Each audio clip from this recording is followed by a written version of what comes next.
Marami pong pag-iisip ang buhay kung ano ang kahulugan nito. Lalo kung isang tao ay medyo lampas na sa middle age na tinatawag, parang ang bilis-bilis ng pagdaan ng panahon. Parang ay gabi na naman, ay Lunes na naman, ay bagong taon na naman, at parang kuminsan ay may panghihinayang, kuminsan ay merong konting depression na kasama yung ganyang comment, dahil lalo't medyo past middle age ka na, parang lumalapit na ang pagharap mo sa takip silim ng buhay. Past middle age, life seems to be passing very quickly, and people begin to think about the meaning and purpose of life once again. Parang pag teenager, nag-iisip ng what is life, what is the meaning of life, then malilimutan yon dahil magiging busy, mag-aaral, magtatrabaho, will raise a family, will try to survive, or even prevail. And then again, the cycle will begin. Kaya sabi nila siguro, life begins at 40. Kasi pagkatapos nun, magsisimula ka na mag-isip ng mga bagay na pinag-iisip mo nung teenager ka. Ecclesiastes 6:12, life is short and meaningless, and it fades away like a shadow. Who knows what is best for us? Kaya sa atin pong pag-aaral ngayon, itatanong natin, what is good to do in this short life? Maiksi naman talaga ang buhay. Pero hindi yan ang pag-iisip ng mga bata. Ang mga bata kasi ibang-iba pa yung pananaw. Lahat kasi sa kanila, future pa eh. Lahat na iniisip pa, kailangan ko matapos mag-aral, kailangan ko magkatrabaho, magkaroon ng asawa, magkaroon ng anak, mamaya magkaroon ng apo. Pero pag nandun ang lahat yun, nag-iisip ka na namang, ano pa ngayon ang natira sa akin? Kaya kadalasan, pag mayroong konting edad na, nagiging sentimental, mapaghanap, gusto yung mga tao laging nandun, lahat ng anak dumating, dumalaw, kasi para bang nabibilang mo na ang mga privileged days mo in life. Pero kahit hindi ka pa dumarating sa middle age or lumalampas dito, dapat maaga pa lang pinag-iisip mo na what is good to do in this short life para walang maaksayang panahon. And what to do in this short life, especially in the second and final half of life. Kung mabubuhay ka ng 80, di 40, kalahati na. Kung 90, di 45. Kung 70, di 35. Kung 60, di 30. Kailan ba ang midlife ng isang tao? Hindi natin alam. Kaya dapat walang sinasayang na panahon. At yan ang gusto ng Diyos para sa atin, na huwag masayang ang ipinahihiram na sandali, na malubos natin at masulit ang panahong ipinahihiram sa atin. So what should be there to do in this short life? Ama namin sa langit, salamat sapagkat kami mahal mo, pinahihiram mo ng buhay, pinahihiram mo ng katawan na ito para malasap namin ang lahat ng mga ligayang katawan lang ang makakalasap. Salamat Panginoon sa ipinapahiram yung panahon. Nawa, matuto kami habang maaga at nang sa ganon, lahat ng nais mong maramdaman, maranasan, matutunan, magampanan namin ay mangyari. Enable us, O God, to see your face, to receive blessings from you. We like to hear your voice. Speak to us, Lord. Use your servant only as your tool, as your instrument, but be our teacher, be our healer, be our friend. In the name of Jesus, your Son, our Lord, we pray with thanksgiving. 1 Chronicles 4:10, Jabez cried out to the God of Israel, keep me from harm so that I'll be free from pain. And God granted his request. So ano po ang ginawa natin yan? At anong dapat natin gawin sa maiksing buhay na ito? Minimize pain. Dapat paliitin natin, pakontiin, padaliin yung mga panahon na merong nararamdaman tayong masakit. More than physical pain, ang pinag-uusapan natin dito mga kapatid is emotional pain. Sasandali ang buhay. Halimbawa mo, 8 hours a day nakakatulog ka, di 1/3 of your life tulog ka. Kasi 1/3 of a day is 8 hours. So kung nabuhay ka ng 60 years, 20 years kang tulog. So ilan na lang oras ang natirang gising ka a day? Let's say, another 8 hours, professionally, nagtatrabaho ka, may ginagawa ka, and then all the other 8 hours, so ka naliligo, naglalaba, gumagawa ng mga kung ano. Ilang oras talaga ang meron kang daladalang pain? Dapat iksian yan. We should minimize pain. And what brings about pain in life? Conflict. we should minimize conflict. Yung meron kang kalaban, meron kang kainitan ng ulo, meron kang kakumpetensya, alangan namang araw-araw sa iyong buhay, alagaan mo na may ganon. So pag may conflict, what should you do? You harmonize or you avoid. May conflict ka sa iyong biyanan, alangan namang buong buhay may conflict ka. Alangan mang habang nandiyan siya, nandun ka, may conflict kayo. Gusto mo bang gano'n ang buhay? So what should you do? You harmonize or you avoid. Hindi mo talaga ma-avoid, edi kailangan bumukod ka ng tirahan, lumayo ka ng konti. Pero mas maganda, harmonize. Pag-aralan mo yung mga hilig niya, yung gusto niya, sakyan mo na lang, hindi mo na kamamatay. Ganon din naman yung biyanan sa manugang, yung kapatid sa kapatid. Kasi ang hirap ng buhay natin pag may conflict. Meron naman mga tao, wala nang conflict, lumilikha pa ng conflict. Nangiintriga, gumagawa ng gulo, naghaharap ng kalaban, then pain comes into your life. Another bringer of pain is trouble. Awayan. Siyempre, yung conflict, pag lumaki, trouble na. What should you do, therefore? In this short life, make peace. Yun ay tinuturo ng Panginoon make peace. Sandali ka lang mabubuhay, uubusin mo pa sa trouble, pwede ka namang gumawa ng paraan para maging peaceful ang iyong buhay. Sa peace naman, dalawa lang yan manalo ka o magpatalo ka para may peace. Lagi kayo nagko-conflict mag-asawa, hindi ka naman manalo, magpatalo ka. Kasi kung talo ka na, wala nang labanan. Yung mga pagpapatalo na madali lang naman, halimbawa gusto niya yung aircon malamig, ikaw giniginaw, doble mo lang kumot mo. Magpatalo ka na lang para peaceful. Pero kung mananalo ka, di manalo ka, syempre gusto rin naman niya siya ang manalo. Lalo sa pag-ibig, hindi mo dapat goal manalo. Dahil sa tunay na pagmamahalan, pareho lang kayong bihag ng isa't isa. Dapat ganun para tahimik ang buhay. What else brings trouble in life? Struggle. Pakikipag-compete, pakikipagpagalingan. Lahat ng tao may kanya-kanyang galing. Hindi mo pwedeng halimbawa madaig ang isang tao doon sa area ng galing niya, sa area mo naman, iba ka, hindi kanya madadaig. Huwag kayong mag-contest in the same field because one will lose, one will win. Operate in your field of giftedness. So pag may struggle, you win or you lose. Ganun din yun. What else brings trouble in life? Friction. Magkakamag-anak lahat yung pinag-uusapan natin. Laging may friction kayo ng hipag mo, may friction kayo ng employee, ng employer. Well, anong ginagawa pag may friction? You lubricate or you avoid the friction. Di ba yung mga makinang nagkikiskisan, nilalangisan para huwag magasgas at huwag masira. Ganun lang yun, yung mga kumisang langis na inilalagay mo para ang buhay nyo madulas, maluwag, madali. Mga kabaitan lang yun, thoughtfulness, pagpaparaya, pagbibigay, lumuluwag, dumudulas ang mga bagay na masakit at mahapdi. So, you lubricate. What else makes life difficult? Complication. So, what do? Simplify. Lahat ng mga yan, tatantarin natin ang verses na support, ang dami, at hindi na natin gagawin ngayon. I want you to see the overview. That what must be done in this short life is first of all to minimize pain. You simplify. Halimbawa, ang dami mong load, ang dami mong bigat, ang dami mong dinadala, well, you fortify yourself or you unload. Ganun lang naman yun Sa weight training, well, magbubuhat ka ng mabigat, yun ang goal mo, palakasin mong muscle mo, mag-diet ka, mag-exercise ka, o kung hindi mo kaya o gusto, bawasan mo yung bubuhatin mo.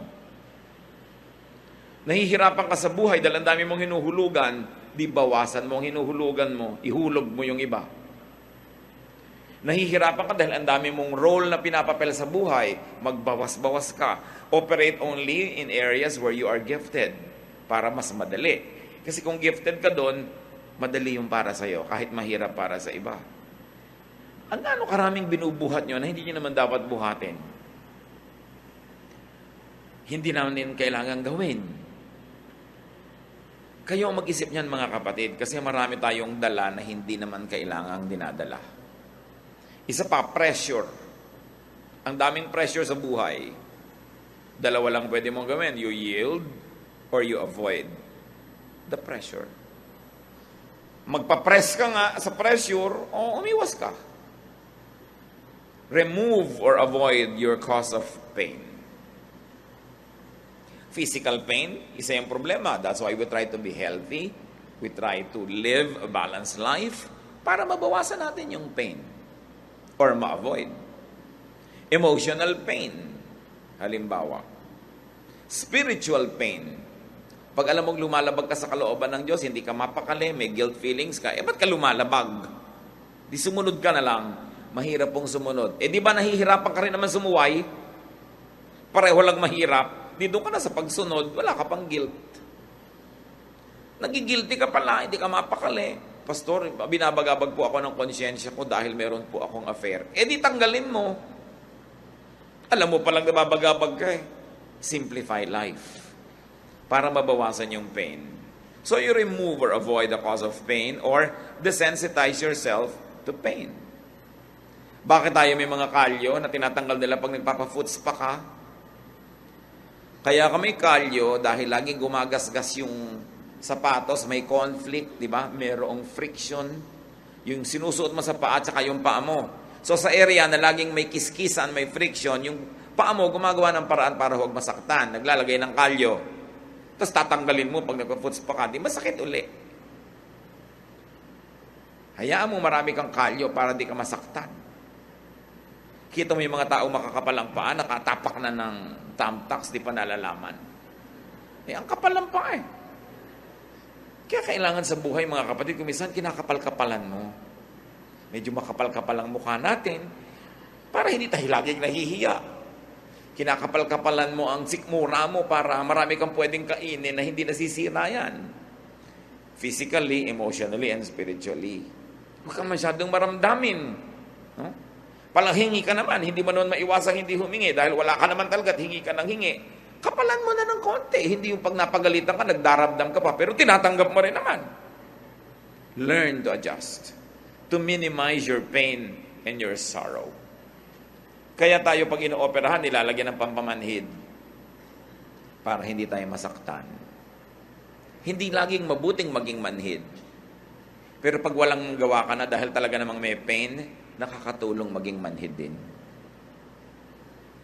Ayaw sa'yo ng biyanan mo, lagi ka nalang halimbawa dinadabog-dabugan. Magmanhid-manhidan ka nalang dyan.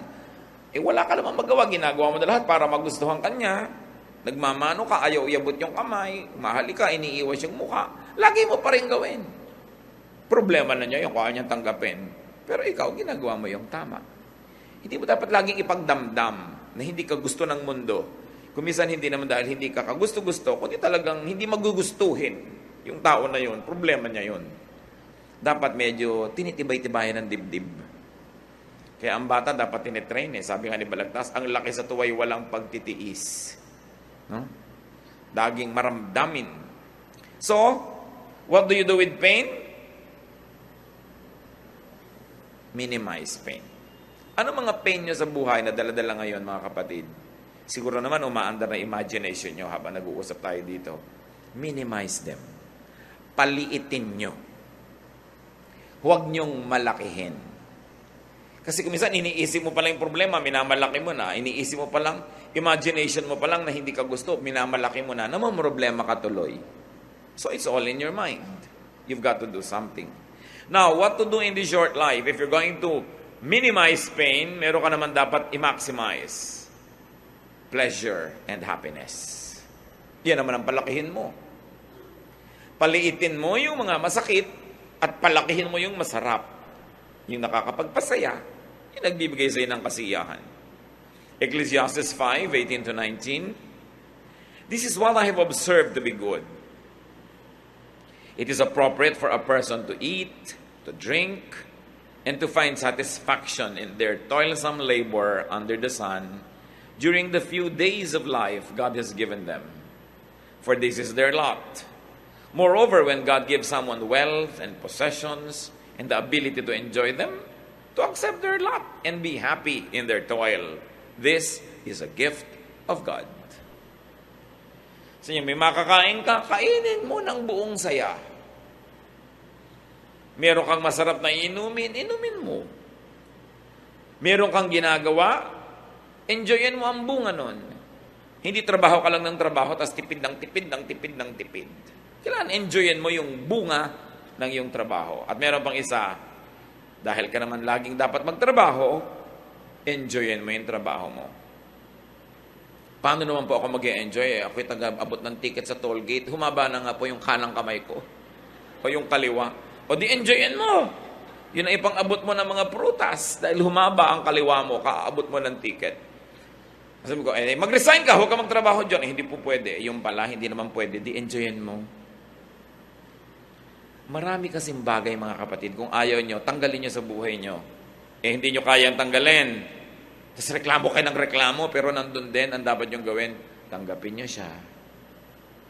Turuan nyo ang sarili nyong enjoyin yon. Get what you like. But because you cannot always get what you like, what do? You learn to like what you get. Lalo sa pag-aasawa. Di ba? You get what you like, or you like what you get. Pero hindi pwedeng ayan na yan, laging nandyan, tapos tinatanggihan pa rin ang kalooban mo, pero nandun din. Malilito ka lang, magdadalawang loob, maguguluhan. Enjoy what is there. Huwag laging nagigilty pag nag-e-enjoy sa buhay, lalo't pinaghirapan nyo. Yung mga iba, maghirap ang bansa natin, bakit bumibili ka pa ng ganyan? Naghirap naman ako, bakit ba? Hindi ko napepremyuhan. At sa lagay, kung naghihirap yung bansa, lagi na lang din ako maghihirap. Laging ganun yung mga policy natin Mahirap ang bansa. Pwede naman ako mag-enjoy. Ba't ko idadama yung sarili ko sa hirap? Hanggang gumagawa ako ng mabuti, tumutulong ako sa kanila, ginagawa ko tungkulin ko, masama ba mag-enjoy? Dapat, nag-enjoy ka. Yung pa mga iba, ang dami-dami mga kapatid, ang hihirap nila, tapos ikaw at ang mga anak mo, ang sarap ng buhay nyo. Anong gusto mong gawin ko? Itapong ko to, ibigay ko lahat sa kanila. Ibinibigay sa akin ng Diyos. Ang mahalaga lang, nag-share ka. Isa madalas pangyayari sa atin ng mga kapatid Pagka ikaw medyo umangat sa buhay, tapos ang dami mga kamag-anak na ubod ng hirap, pinapagilty ka ng ibang kamag-anak mo. Binigay sa'yo ng Diyos. It's your lot. Enjoy it. Just don't forget to share. Kailangan hindi puro guilt. Find pleasure at work. That is important. Meron pa ako minsan, abroad, isang OFW, kumakain kaming ganyan ng masarap na pagkain sa isang magandang restaurant, biglang tumigil at tumagulgol.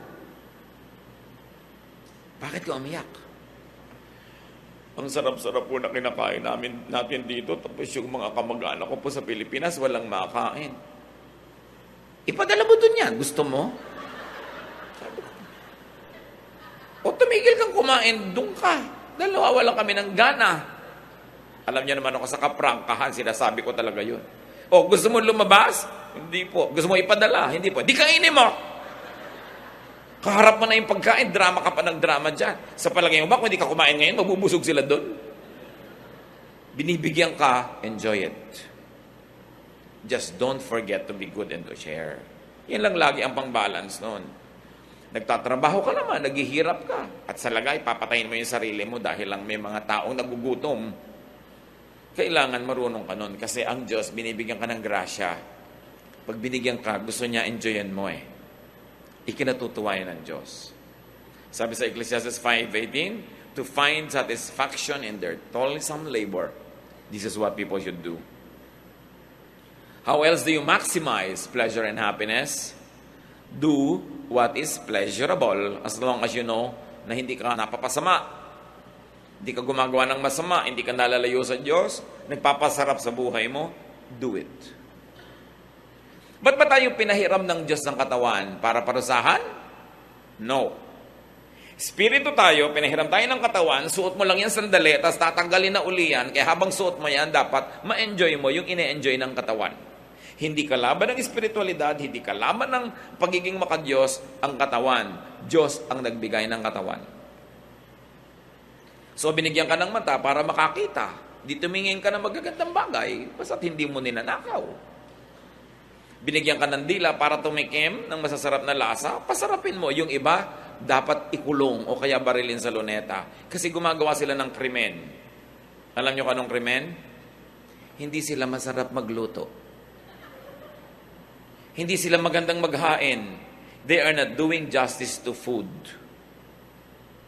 Tao number 1, binigyan mo ng bawang, sibuyas, kamatis, naggisa ang sarap. Tao number 2, bawang, sibuyas, kamatis, the same thing, walang kalatoy-latoy. Hindi ba dapat barilin? Gusto mo sabihin, anong ginawa mo sa bawang at sibuyas at kamatis? Hindi mo napasarap. Pareho lang ba't yung isang tao gano'n ang ginagawa niya? Alam nyo, napakalaking pananagutan na sarapan ng luto. Hindi kung ano na lang, kasi gift yan ng Diyos. At alam nyo kung bakit dapat? Kasi yung pinapakain mo, hindi ka naman sure na laging may gana. Kung minsan nagkakasakit yun, hindi na makakain, nakaswero na lang. Tapos hindi na nakatikim ng masarap na pagkain. Laging tuwing gagawa ka ng leche plan, parang pudding. Di ba? Magpapakain ka na lamang ng ube, kamote pa. Ba't ba pinipake mo pa? Mahal din naman yung kamote. Yung hindi gumagawa ng good justice to food.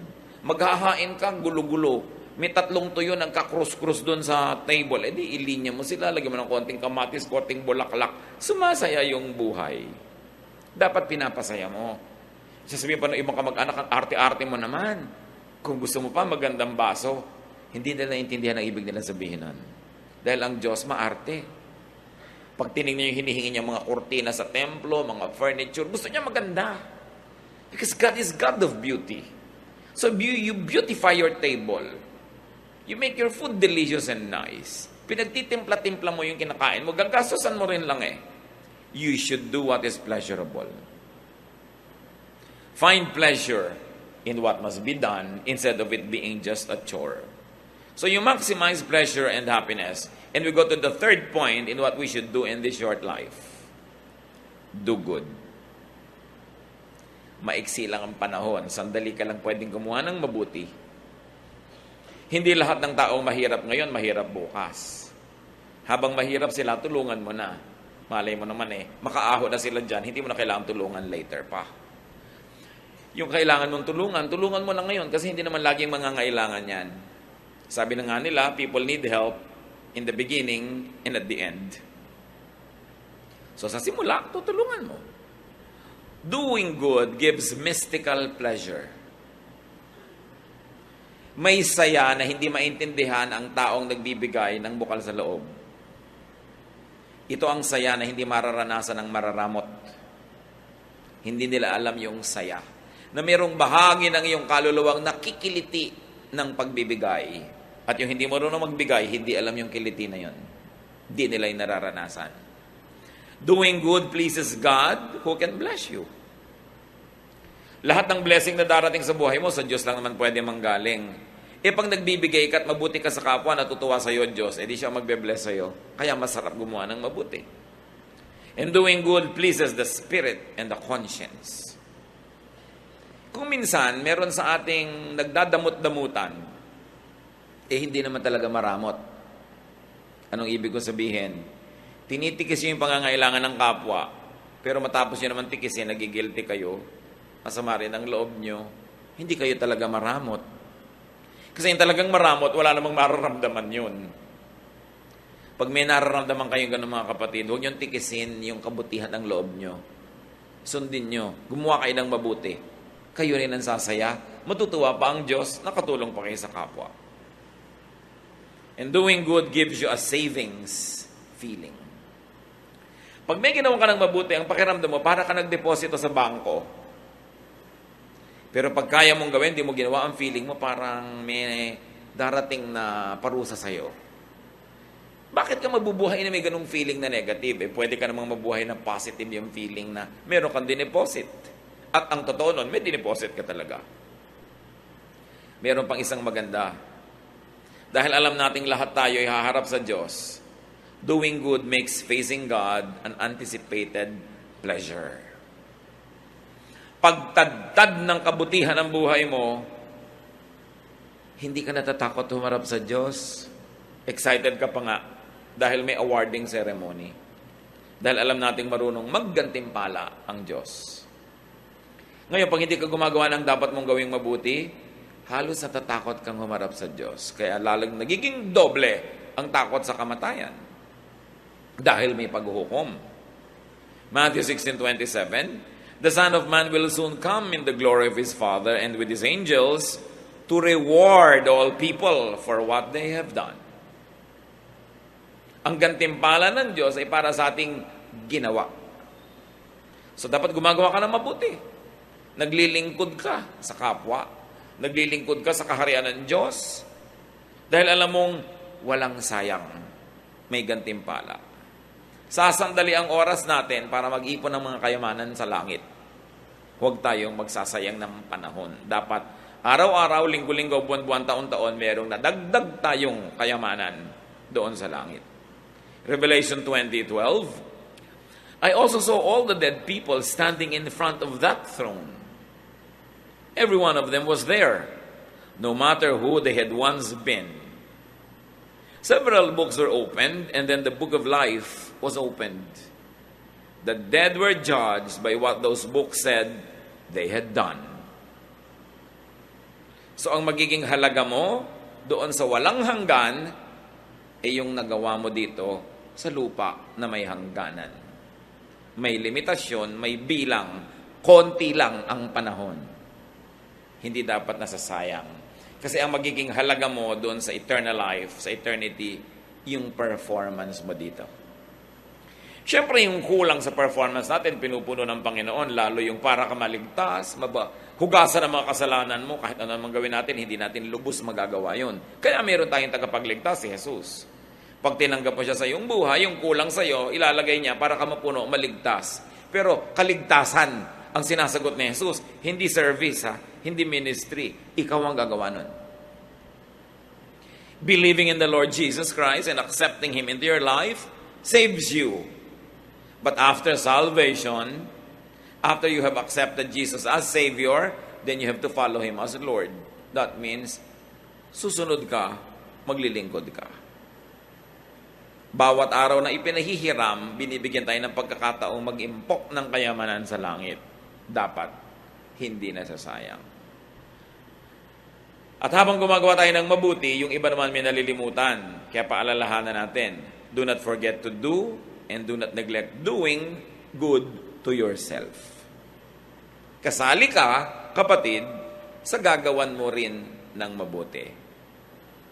Yung iba ang buti-buting anak, ibinigay na lahat sa magulang. Ang buti-buting kapatid, ibinigay lahat sa kapatid. Pero pag tiningnan mo siya, mukha siyang naghihingalong tipaklong kasi hindi siya kumakain ng masarap, hindi siya nagbibihis ng maganda, wala na siyang fun, wala siyang pasyal. Hindi yon. Dahil ang sabi sa Mark 12:31, love others as much as you love yourself. So what is the presumption here? That you love yourself. And it's not bad. God likes you to love yourself. Because you are not your own. You are God's. You were bought at a price. So, you are God's property, and you must love all of God's properties, including yourself. Yung iba, minamasama nila pag mahal mo ang iyong sarili. Hindi. Ang sabi ni Lord, mahalin mo ang kapwa mo, gaya rin ang pagmamahal mo sa sarili mo. In other words, okay lang sa Diyos as gusto niyang mahalin mo ang sarili mo. Kaya lang, mahalin mo rin yung iba. Tulad ng pagmamahal mo sa sarili mo, hindi sarili mo lang. Yun ang point. Hindi sinasabi sa ating, huwag mong mahalin ang sarili mo at iba lang. Sabi niya, mahalin mo sila gaya ng pagmamahal mo sa sarili mo. Dahil nakakatiyak ang Panginoon na kung susundin natin yon, mabuti tayong magmamahal ng kapwa. Dahil mabuti naman tayong magmahal ng sarili. So malaking crime na to love yourself. Because when you don't love yourself, you have no love in you, and you cannot give what you do not have. Love others, but love yourself also. Isa pa pong kinakatakutan lagi ng mga tao, ano mangyayari kaya kinabukasan? Ano mangyayari sa future? Marami yan, mahilig magtanong. Naku, pastor, malapit na yata mag-unaw ang mundo, bumabaha na po sa ano. Luma na yan, mas malaki yung baha ni Noah. Wala nang, tatalo pa doon. Hindi bago yung baha-baha na yan. Bakit po ganyan? Parang naiiba ang klima. Maraming beses ang nag-iba ang klima ng planeta, kaya lang wala pa tayo nun dito, kaya di natin alam. Nag-iiba lang yan, huwag kayong matakot. God is God of climate. May nagaganap ba? May lumalaglag ba kahit isang patak ng ulan sa lupa na hindi alam ng Diyos? Na hindi niya pinayagan? Tumabingi na daw yung mundo. Tumabingi na ngayon nung Noah's flood, kaya nagkaroon ng season. Kaya magpatiwa-tiwarik, yung mga nasa Australia nga, nasa ilalim, hindi pa rin sila nalalaglag. No? Marami tayong mga pinoproblema na hindi naman natin dapat problema kasi hindi tayo Diyos. Naku, paano po kaya ang global warming? Diyos ka ba? Hindi po, huwag pakialaman. Magtipid ka ng kagagamit mo ng aircon, huwag kang magbutasin yung ozone layer, have an environment-loving lifestyle, yun ang pwede mong gawin. Pero hindi mo kayang pigiling matunaw yung mga bundok-bundok na yelo sa North Pole. Paano ko kung lububog ang mga mabababang lugar? Di tumira ka sa ibabaw ng Mount Mayon. Alam niyo kung bakit napakarami ngayong taong nasasalanta ng mga baha? Kasi hindi naman natin dapat tinitirhan yung tinitirhan natin ngayong mga lugar Bakit ka lumulubog sa mga ganyan-ganyan? Kasi naman yung architecture na ginagawa natin hindi bagay sa ating klima. Kaya nga yung mga sinaunang bahay sa Pilipinas, may mga silong, matataas ang silong. Natural, bumabaha pagkatagbaha. Kung mataas yung silong mo, hindi ka lulubog. Nakabunggalo ka, lulubog ka nga. So, sinisisi mo yung Diyos. Diba? Di, taasan mo ang bahay mo. May silong ka pa. No? Mahirap kasi bunggalo-bunggalo lang yung mga bahay ngayon. Diba? Ginagaya natin yung mga bahay sa Amerika na ngayon, lubulubog na rin yung mga bunggalo nila. Yung mga tabi ng ilog, tinitirhan natin. Hindi naman tinitirhan yan Tapos yung mga gilid ng ilog, sinasakop mo, hindi naman sa'yo. Pagkatuloy dumating yung maraming ulan, walang puntahan, di natural, papasok sa bahay mo, dahil nandun ka Ang dami-dami pang lugar sa planeta na walang bahay. Hindi rin binabaha. Mali lang ang lugar ng mga tao. Kaya dapat yan, iniisip natin, huwag kayong natatakot sa mga ganyan. Because God is God. No? At kung gusto ba niyang ilubog ang lahat, tulad nun, di ba binuhay niya si Noah? Dapat ang isipin nyo, sana pag pinalubog ng Diyos ang lahat, maisipan naman niya akong buhayin. So, i-please mo ang Diyos. Dahil siyang may hawak Huwag mong hawakan yung hindi mo kayang hawakan. Huwag mong problemahin yung hindi mo kayang lutasin. At pag walang kalutasan, hindi problema yan. Dahil ang problema, may kakambal na solusyon. Pag walang solusyon, therefore, hindi problema. Hindi dapat pinoproblema kasi walang solusyon. Tanggapin mo lang, mag-adjust ka. Iniisip mo ano kaya mangyayari from ganito, pagdating ng panahon, para kayo sumaya, what to do in this short life, mga kapatid, live by the day. Hindi mo alam ang mangyayari sa isang taon, pero alam mo ba nangyayari ngayon? Opo, di ngayon ka mabuhay. Kasi itong alam mo, bakit fast forward mo yung wala pa? Matthew 6:34, don't worry about tomorrow. It will take care of itself. You have enough to worry about today. Tanim niyo sa isip niyo yan. Huwag mong alalahanin yung bukas, aalagaan niya ang sarili niya. Ang alalahanin mo lang yung ngayon. At siguradong yung ngayon, kayang-kaya mo yan sa tulong ng Diyos.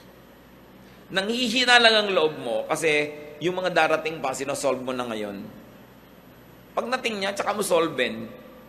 Malay mo na, pagdating nun, wala ka na rito. Tapos pinoblema mo pa, doble lugi mo. Enjoy the day, savor the moment. Ang araw na ito, pahiram, gamitin mo mabuti. Yung nakaraan, kahapon, kumbaga sa pera, nagastos na yon, wala na. Yung bukas, promissory note lang yun. Hindi mo nga alam kung matutupad o darating. Ngayon lang yung cash. Spend it. Enjoy it. No? Huwag mo rin sobrang isave kasi yung gastos mo bukas, bibigyan ng Diyos ng panibagong budget. Binadgetan ka ngayon, di mo ginastos. Nilaan mo bukas. Bukas may iba na naman budget yun Because the blessing of the Lord is new every morning. It's new, hindi siya kulang. Kung minsan, you're playing too safe, so para ka rin magtipid, hindi ka na nag-enjoy. Although, magbuti naman nagsisave ka kahit paano. Kaya dapat binabalance mga kapatid. Dapat alam mo rin how to enjoy the day. Kasi ang araw na ito, pag hindi nyo na-enjoy, hindi na ito babalik kahit anong gawin nyo. Tapos na to. So habang narito, lasapin. Bukas, may panibagong grasya. Bukas, nandun pa rin ang Diyos. Napakaganda ng inilaan ng Panginoon para sa atin. Sabi, no eye has seen, no ear has heard, no mind has conceived what God has prepared for those who love Him. Ibig sabihin, papaganda ng papaganda yan, hindi papangit. Huwag ka masyadong magpatakot sa mga nananakot lagi. No? Ang mahalaga, please God. Trust God. Enjoy the moment. Do good. And another thing, brothers and sisters, don't always hurry. Huwag kayong lagi nagmamadali. Pag lagi ka kasi nagmamadali, nakakalimutan mo nang lasapin yung ganda ng ngayon eh. Okay, natapos mo nga lahat ng gagawin mo. Mauubusan ka ba naman ng gagawin? Di ba? Hindi naman. Hindi naman yan nauubos. Pero ang nawala sa'yo, yung araw na yon, yung enjoyment na para sa araw na yon, forfeited na yon, tapos na. Siyempre naman, kung may deadline ka, dapat ka magmadali. Pero huwag mong gagawin yung buong buhay mo ay isang buong pagmamadali. Kasi sandali lang ang panahon dito. Dapat marunong rin mag-pacing. How do you enjoy the day, brothers and sisters? Don't live on rewind or fast forward. Huwag kayong magpatali sa nakaraan. Tapos na yun eh. Huwag nyo ring laging isipin yung darating pa dahil wala pa yon. Itong moment na ito, pag inubos ko sa pag-iisip ng nakaraan, di hindi ko na-enjoy yung moment na ito dahil nadoble yung oras na binigay ko sa nakaraan. Right? Ngayon, pag inisip ko yung darating pa, nadoble yung oras pa darating pa. Yung pag dumating na siya at yung ngayon ay binibigay ko na sa kanya. Sinong nanakawan? Yung ngayon. Do not give to yesterday, do not give to tomorrow by stealing from today. Because today is all you have. Kailangan yon malasap. Most worry and pain comes from regret about the past and fear about the future. Both things will never help you. Matthew 6:27, can any one of you, by worrying, add a single hour to your life? The obvious answer is no. Ang Panginoong Hesus ang nagsasabi nito, sa palagay nyo ba naman, kahit anong gawin yung pag-aalala, kaya nyong duktungan isang oras ang buhay nyo? No, you cannot. Hindi nyo pwedeng dugtungan, pero pwede nyo paiksiin. Pwede nyo bawasan, mahaba man. Kung sa hinaba-haba-haba nun, wala ka namang nalasap na gustong malasap ng Diyos. Gusto ng Diyos na malasap mo. Philippians 3:13, sabi ni Paul, kaya ako, I forget what is behind and I struggle for what is ahead. Yung tapos na, tinatapos ko na yan. Nililimot ko na yan. So, what do you do? How do you minimize pain and how do you maximize pleasure in life? Forgive. Paulit-ulit tayo, kasi ito ang pinakapaulit-ulit na tema ng Biblia. Forgive. Minsan ka nang nasaktan ng tao na yon, tuwing inaalala mo yon, nasasaktan ka uli. So minsan lang yung sinaksak yung puso mo, pero tuwing ginugunita mo yon ng may sakit, hinanakit, galit, ikaw na sumasaksak sa puso mo nun, pinapaulit-ulit mo na. Magtataka ngayon ng Diyos, ba't ang daming peklat ng puso mo? Sinaksak po ako ni gano'n nung April 2, 1979. Ba't ang daming sugat? Pagkatapos po nun, sinaksak sa uli sarili ko, paulit-ulit, dahil inaalala ko siya. Ano sasabihin sa'yo ng Diyos? Ba't mo ginawa? Kasalanan mo yan. Minsan ka na palang nasaksak, dapat limutin mo na para hindi ka na masaksak uli. Pero pag lagi mong inaalala, ikaw na nagpapahirap sa buhay mo nun. Kaya ang itinuturo ng Panginoon, forgive. Why forgive? Kasi hindi mo na pwedeng ibalik yung panahon. Nangyari na eh. Magpatiwati-wari ka man dyan, hindi na maibabalik. So magpatawad ka para yung natitira pang oras sa buhay mo, huwag madamay dun sa nasira na noong nakaraan. Lumalaki yung sira abang di ka nagpapatawad. And while it is difficult to forgive, also try to forget. Gano'ng karami mga nariyan, may mga hinanakit kayo sa magulang nyo, hanggang ngayon nandiyan sa puso nyo. Dahil napakaraming nabasag na palayok sa mukha nyo yung nanay nyo. Diba? Dahil may initin ng ulo, sa inyo galit na galit. Pero yung iba nyong kapatid, hinihimas-himas pa niya yung mukha. May ganun di ba? Okay, unkind sa iyo yung magulang mo noon. Nung pa yun, tapos na. Habang inaalala mo ngayon, ikaw na yung unkind sa sarili mo. Dapat mo malaman, ikaw na gumagawa niyan dahil hindi na nila uulit. Nasaan ba yung magulang mo noon na hinahataw ka ng palayok? Patay na po. Ba't ang dami pa rin pasa? Hinahataw-hataw ko po sarili ko Inaala-alala ko. Di, sino may kasalanan? Ikaw. Tandaan niyo mga kapatid, ano man yung atraso sa inyo ng mundo, ng taong ito, hindi na yun matatanggal kasi tapos na. Ang pwede nyo nalang gawin, huwag nyo nang i-replay, Kayo pag nakakita ng pangit na eksena sa pelikula, gusto nyo replay, rewind. Di ba ayaw nyo? Ba't nyo nire-replay yung mga sama nyo ng loob, mga galit, mga hinanakit? Tama na. Kasi self-torture yan. Sabi ni Paul, I forget what is behind. If you cannot forget it because you're godly, at least forget it because you're wise. Because you are the beneficiary when you forgive and forget. Lalo't namatay na, huhukayin nyo pa ba sa lupa, gaganti pa kayo? Wala na At kahit gumanti pa kayo, hindi na rin maibabalik yung natanggal sa inyo, yung nasaktan sa inyo. So, ang pinakamaganda na lang gawin dyan, ilibaon nyo na, kalimutan nyo na, and travel on as best as you can. Marami pang natirang pagpapala ang Diyos. Ngayon, nabubulag tayo, hindi natin nakikita yung pagpapala kasi lagi nating nililingon yung dating mga pait at dusa at hirap ng buhay natin. Nadadaya tayo. This is the work of the enemy. The enemy deceives us into being tied down to the past and too scared about the future that you forget to enjoy today. Si Lord ang may sabi, live by the day. Let tomorrow worry about itself. Alam niya ang itinuturo niya sa atin. At panglima, that we should do in this short life, prepare to meet your God because you will. Ecclesiastes 12:7, pag namatay tayo, the dust returns to the ground it came from, and the spirit returns to God who gave it.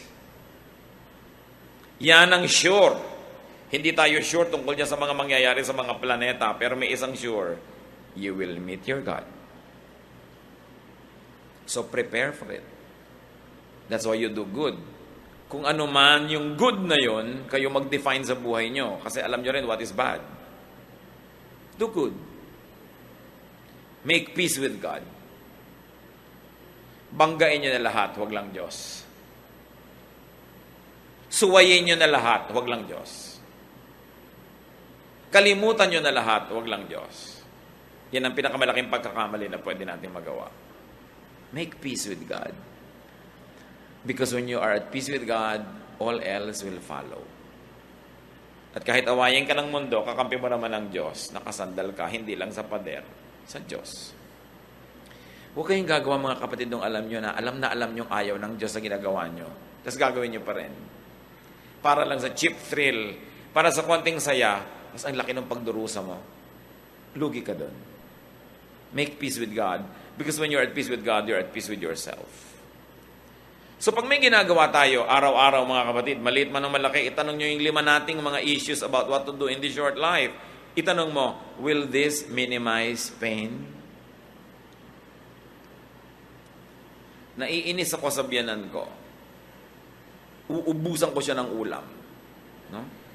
Titirahan ko ng mga kalansay ng isda. Ang isda pa naman dulong. Pero mahirap yatang hinainan nyo para itira mo na lang ang tinik. So itatanong mo, will this minimize my pain or will this increase it? May kalaban ako, lalo ko siyang sasaktan. Ang tanong, will this minimize the pain o lalo lang siya magagalit sa akin, gaganti, hindi na ito matatapos? Lagi nyo itanong yan, will this minimize my pain? Manonood ako ng malungkot na drama at pelikula, itatanong dyan, will this minimize my pain or will this increase it? Alam nyo na ang dapat gawin. Then you also ask, will this maximize pleasure? Magluluto ako, sasarapan ko pa ba to? Will this maximize pleasure? Then sarapan. Meron akong gagawin, will this maximize pleasure? Tamad akong mamalansya, pero lahat na lang na humaharap sa akin, halos itago ko yung sarili ko dahil para kong hinugot mula sa kung saang maliit na lungga. Plansyahin mo na lang kasi it will maximize your pleasure in showing yourself to people. Diba? Yung itatanong mo, paano ko ba mapapadagdag yung sarap at ganda? Then, meron tayong ginagawa, you ask yourself, am I doing what is good? Tapos, nag-aalala ka na naman, may naalala kang kahapon, bukas you ask yourself, teka, am I living by the day? Ine-enjoy ko ba ang araw na ito? O ginagawa ko ba yung mabuting tungkulin ko sa araw na ito? O nalilibang na naman ako at nadadaya ako at kung saan-saan nakakarating aking isip? At pag may ginagawa pa tayo mga kapatid, itong huli nyo itanong, will this prepare me to meet God? Lalo ko bang ikatutuwa? Nahaharap ako sa Diyos o iiwasan ko yung mga panahon na yun? What causes pain in your life? Konti lang pong pain sa buhay ang hindi natin pwedeng iwasan. Marami nga dyan, self-inflicted. Isipin natin lahat yun. Sabi sa Desiderata, strive to be happy. Pagsikapan mong sumaya. Pinagsisikapan yan, pinagtatrabahuhan yan, hindi yan nangyayaring natural lang. Sinasadya para ka sumaya. Mga naghahanap ng partner sa buhay, yung mga sa inyong qualified pa, yung may partner na manahimik kayo dyan, like what you get. Naghahanap kayo ng partner in life, nagtatanong-tanongan kayo, ano bang hahanapin kong mga qualities? Diba? Isang quality ang sasuggest ko sa inyo, piliin nyo yung nagpapasaya sa inyo. Kahit walang masyadong pera, masaya naman kayo. Nadibubulag yung iba sa pera, pero kung hindi ka naman masaya, ayaw mo na ugali niya. Para siyang bato pagkatabi mo. Diba? Masaya ka ba nun? Pipili kayo na makakasama sa lakaran, sino ba yung masayang kasama? Magsasama ka nung killjoy, magsasama ka nung pintasera. Wala, masisira lang araw mo. Eto ngayon, isa rin tong factor sa pagpili.